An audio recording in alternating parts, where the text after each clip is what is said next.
Do you think the audience for REM can get wider? Because there seems to be an increased push by IRS, the record company, to do that.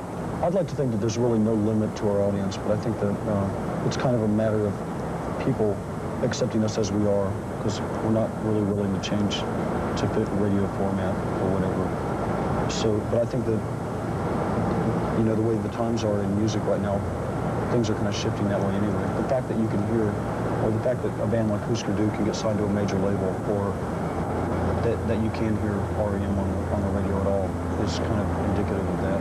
REM before was always considered to be great alternative music, but it almost seems that you guys have become part of the mainstream now. Well, you know, the mainstream's changed to accept us. We're really just four guys from Georgia who just write songs and record them and play them, you know. We've persevered, and after 4 years of doing it, you know, we are on some of the major stations. We're, you know, selling a fair amount of records and reaching a fair amount of people. Do you still consider yourself to be underground? I do, very much. It's funny because all of our friends are in bands that probably are. I mean, literally they starve, you know, and they play these clubs that are sometimes underground and, you know, drive around in vans. And so sometimes I feel a little removed from that. But then all I have to do is see some of the mega productions that the big bands put on, you know, how many records that these major bands sell and what they do and what they say and how they act. And I feel, you know, we're definitely out of the mainstream. And definitely, our alliances are definitely not with the bands that you see on, you know, the top 40 charts. I think that it's healthy for us to feel that we have an adversarial relationship with the media and with, not the media as people or writers, but, you know, the radio stations and video things. That we're on the outside looking in. We have to work in our own way as opposed to working in the way that's accepted in the business.